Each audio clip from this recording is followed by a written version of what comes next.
Hey, have you ever noticed how the prices of almost everything seem to go up year after year? Take a bread, for example. Back in 2005, you might have paid around $5 for a loaf. Fast forward to 2025, and the same loaf could cost $10 or even more. And it's not just bread.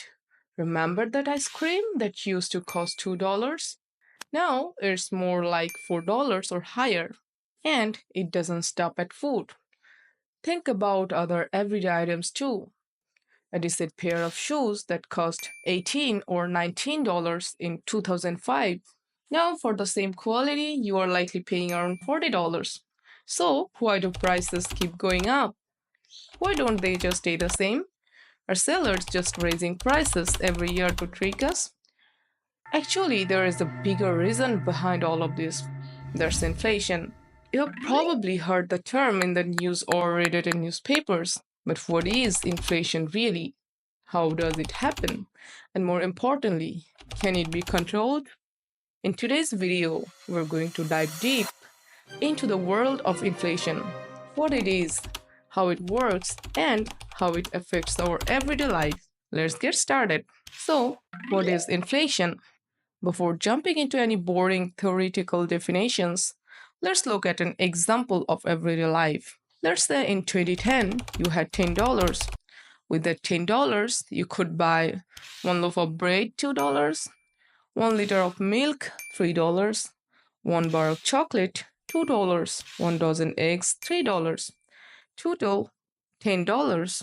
Now in 2025, you still have $10, but the prices have gone up. One loaf of bread $4, 1 liter of milk $5, one bar of chocolate $3, 1 dozen eggs $4, total $16. So now with the same $10, you can't buy everything you could before. Your money has lost value. There's inflation. Inflation means the rise in prices of goods and services over time. In simple words, when your money buys less than it used to, there's inflation. Now, the question is, why does inflation happen? Inflation happens for many reasons. Today, we'll discuss three main and common ones. Reason number one, demand pull inflation. Demand pull inflation happens when too many people want to buy something, but there isn't enough of it. Because of higher demand and limited supply, the price goes up. Let's say there's a farmer who grows 100 bags of wheat every season. Usually he has 100 customers and each person buys one bag. So everything is balanced.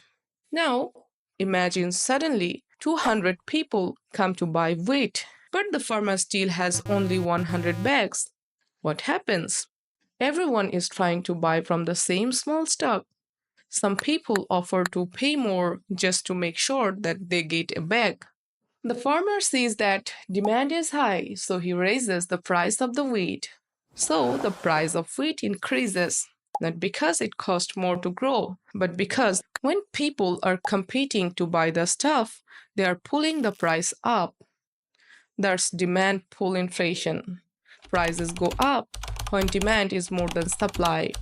Reason number two, cost push inflation. Cost push inflation happens when the cost of making or producing something goes up, and as a result, the price of final product also goes up. Let's say the same farmer who grows wheat and sells it to make bread. Normally, he spends $100 on seeds, $200 on fertilizer, $300 on labor and fuel, so total cost $600. Now, imagine the price of fertilizer and fuel suddenly doubles due to a global shortage or oil price hike. Now he has to spend $100 on seeds, $400 on fertilizer, and another $400 on labor and fuel.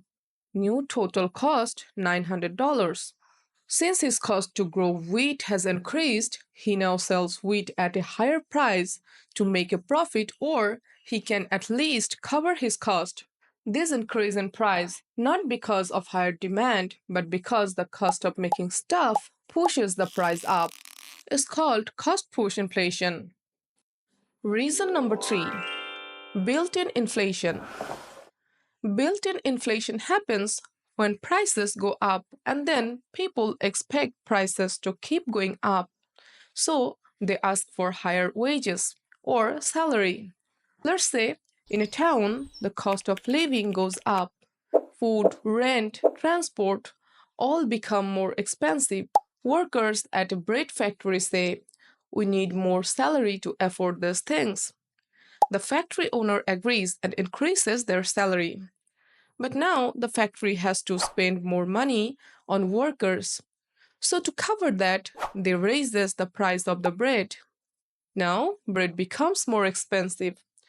And again, people need more salary to afford it. And the cycle goes on. It's like a loop. Prices go up, people want higher wages, wages go up, and prices go up again. This repeating cycle is called built in inflation. Now you might be wondering, is inflation always bad? Does it always hurt the economy? Well, inflation is not always bad. A little bit of inflation is actually good for the economy, but too much or too little can be a problem. Now, the question is how much inflation is good? Economists say that 2 to 3% inflation per year is usually healthy for an economy. Well, you can understand this through a simple example. Let's say in 2024, an apple costs $1. In 2025, it costs $1.02. That means 2% inflation. This small increase encourages farmers to grow more apples, give shopkeepers a little more profit, and workers may get small raises to keep up. So everyone grows with the economy. That means in the economy, when inflation is around 2 to 3%, prices rise slowly and steadily, which encourages people to spend money now instead of waiting. Businesses grow and make profit. Workers get paid more over time. What if inflation is too low or negative? Well, that's called deflation or negative inflation. When prices start falling instead of rising. Sounds good? Maybe. But in reality, it can be dangerous for the economy. Imagine today a laptop costs $1,000. People think prices are going down, I'll wait and buy it later. So they stop spending. What happens next? Shops can't sell products, companies earn less, they cut jobs and reduce their salaries, people have even less money, and finally, economy slows down. It becomes a vicious cycle. Now, let's say hyperinflation hits the economy. What happens then? And actually, what is hyperinflation? If a small amount of inflation is healthy for the economy, then too little or negative inflation can slow it down. Just like that, too much inflation is a nightmare. Hyperinflation means extremely fast and out of control price increases in a short time. Prices rise so fast that money loses its value so quickly that people can't even afford basic things. That means prices are increasing at a crazy speed. It's not just 5% or 10% a year, it can be hundreds or even thousands of percent, usually more than 50% each month. One of the most extreme examples of hyperinflation happened in Zimbabwe in the 2000s. Imagine this. In June 2008, a bottle of cooking oil in Zimbabwe cost about 5 Zimbabwean dollars. By July, it shot up to $10 and then $100 and kept climbing rapidly. Within a few months, the same oil cost millions. The rise wasn't just daily, it was hourly. The government printed huge amount of money to cover its debts, but these made this currency almost lose all its value. People needed trillions of Zimbabwean dollars just to buy basic groceries. At one point, they even printed a $1 trillion note, which couldn't even buy a full meal.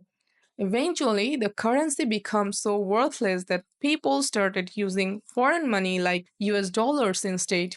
The Zimbabwean dollars was abandoned. Even countries like Venezuela in the 2010s and Germany in the 1920s have experienced severe economic disaster due to hyperinflation. Now you know how inflation affects a country, but you may wonder how a country controls rising prices or inflation. Well, two major players work together to manage it: the central bank and the government. Well, one of the biggest heroes behind the scene is the central bank. The steps or action taken by central banks to control inflation are called monetary policies. Let's break it down in the simplest way. The central bank is the money manager of the whole country. It doesn't give loan to the regular people like your local bank does. Instead, it manages how much money is flowing through the economy. Here's how the central bank fights inflation. One of the main tools the central bank uses is called the interest rate. This is the cost of borrowing money. When inflation gets too high, the central bank makes interest rate go up. This means loans like car loans or home loans become more expensive. So people borrow and spend less money, and that helps slow down rising prices. For example, if taking a loan to buy a car becomes costly, people may wait. This reduces demand and helps control prices. Another way the central bank controls inflation is by reducing money supply. That means taking extra money out of the economy. The central bank controls or reduces money supply with two main steps.